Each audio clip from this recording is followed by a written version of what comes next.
acara pidana menjadi undang-undang.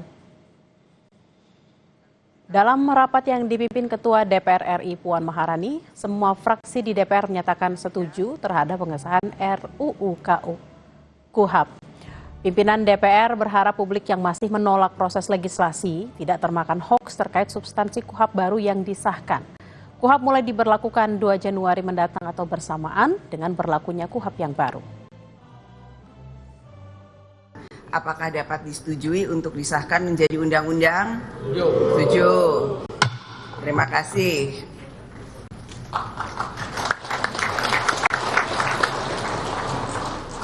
Tadi penjelasan dari Ketua Komisi 3 saya rasa cukup bisa dipahami dan dimengerti sekali. Jadi hoaks-hoaks yang beredar itu semuanya hoaks, tidak betul. Dan semoga kesalahpahaman dan ketidakmengertian bisa segera kita sama-sama pahami bahwa itu tidak betul. Ketua Komisi 3 DPR RI Habibur Rahman mengklaim isi KUHP yang baru berbeda dari KUHP yang lama. Habibur Rahman menyatakan di KUHP lama kekuasaan negara atau aparat penegak hukum terlalu kuat, sedangkan di KUHP baru hak warga negara yang diperkuat. KUHP baru berupaya melindungi warga negara dari penyiksaan dalam proses hukum serta mengatur mekanisme penahanan yang lebih objektif. Selain itu, KUHP baru juga memberikan penguatan pada peran profesi advokat sebagai pendamping warga negara. Negara itu terlalu powerful, aparat penegak hukum terlalu powerful. Ada di gambar yang sebelah kiri ya, yang merah itu. Kalau di KUHP yang baru ya, warga negara diperkuat, diberdayakan, haknya diperkuat ya, melalui juga penguatan profesi advokat sebagai orang yang mendampingi warga negara. Kemudian di KUHP yang baru ini kita sudah melakukan akomodasi maksimal terhadap kelompok rentan ya. Dalam RUU ini kita mencantumkan pengaturan spesifik untuk kelompok rentan, penyandang disabilitas. DPR sahkan rancangan Kitab Undang-Undang Hukum Acara Pidana menjadi undang-undang dan akan diberlakukan mulai Januari 2026. Bagaimana pimpinan dan anggota DPR menanggapi kritik publik terhadap KUHP baru ini? Kita tanyakan ke jurnalis Kompas TV Nanda Aprilia dan juru kamera Jamsari di Gedung DPR RI Jakarta. Selamat siang Nanda, apa saja respon resmi dari pimpinan DPR setelah pengesahan KUHP baru? Bella, kalau kami kutip apa yang kemudian disampaikan oleh pimpinan DPR RI, baik itu dari komisi ataupun juga pimpinan dalam arti di sini ketua dan wakil ketua DPR RI, kemarin pada saat setelah pengesahan KUHP yang baru, ditegaskan bahwa sekali lagi KUHP yang baru ini adalah berniatkan dan harapannya adalah untuk memperkuat posisi warga negara dalam hukum. Kalau kita melihat ada 14 substansi utama di KUHP yang baru ini, Bella dan juga saudara. Secara garis besarnya KUHP yang baru ini adalah untuk mengakomodasi kebutuhan kelompok rentan, memperjelas syarat penahanan, perlindungan dari penyiksaan, penguatan dan pelindungan hak korban, kompensasi, restitusi, rehabilitasi, hingga restoratif justice atau keadilan restoratif. Tidak hanya itu, yang menjadi sorotan salah satunya dalam KUHP yang baru adalah kewajiban penggunaan kamera pengawas CCTV dalam pemeriksaan saksi maupun tersangka. Hal ini digunakan untuk mencegah terjadinya penyiksaan serta intimidasi.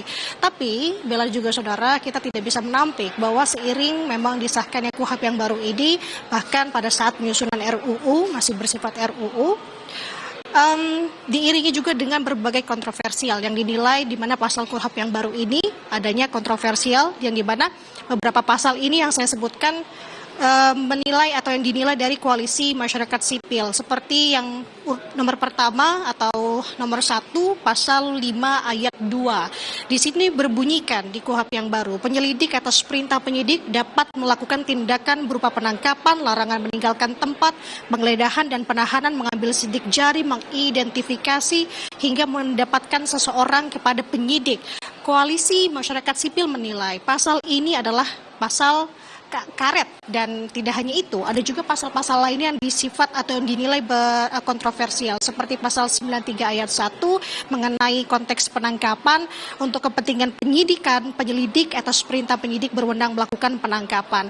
Lagi-lagi Koalisi Masyarakat Sipil menilai bahwa skema ini terang-terangan mendorong penyidik untuk menghindari pengawasan judisial. Dan tidak sampai di situ, Bella dan juga saudara, ada dua pasal lagi, ada satu konteks hoax yang memang kemarin ditampik oleh pimpinan DPR, yang selanjutnya adalah pasal 112, ini mengenai penggeledahan untuk kepentingan penyidikan. Penyidik dapat melakukan penggeledahan rumah, bangunan, pakaian, badan, alat transportasi, dokumen elektronik, informasi elektronik, atau benda lainnya. Ini yang dipermasalahkan juga salah satunya oleh Koalisi Masyarakat Sipil yang menilai hal ini dikhawatirkan. Kemudian ke depannya penyidik ini atau unsur subjektif dari pihak aparat terkait dengan poin tadi, dan ini ke depannya bisa menjadi celah penyalahgunaan hingga pemerasan data pribadi yang mungkin saja bisa terjadi.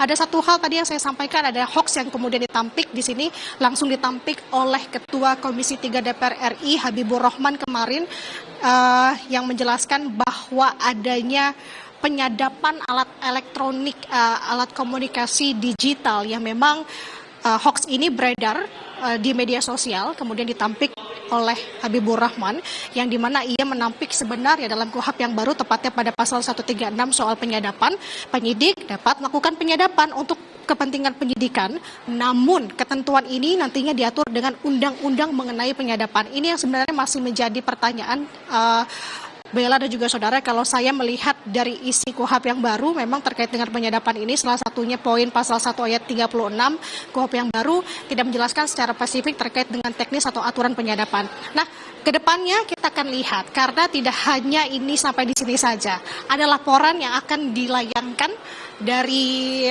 mahasiswa dan juga Koalisi Masyarakat Sipil ke MKD, Mahkamah Kehormatan Dewan, terkait dengan adanya dugaan minimnya partisipasi publik terkait dengan pembahasan RUU KUHP. Tidak hanya MKD, rencananya juga dari mahasiswa dan Koalisi Masyarakat Sipil akan melakukan gugatan ke Mahkamah Konstitusi. Masih panjang ternyata, Bella, kita akan lihat bagaimana ke depannya terkait dengan hal ini. Bella, kembali ke studio. Baik, kita akan nantikan seperti apa perjuangan dari masyarakat sipil, terutama mungkin dia akan menggunakan kanal-kanal yang cukup untuk seperti apa melihat dari aturan yang baru ini. Terima kasih atas laporan Anda, jurnalis Kompas TV Nanda Aprilia dan Jamsari dari Gedung DPR Jakarta. Selamat bertugas kembali.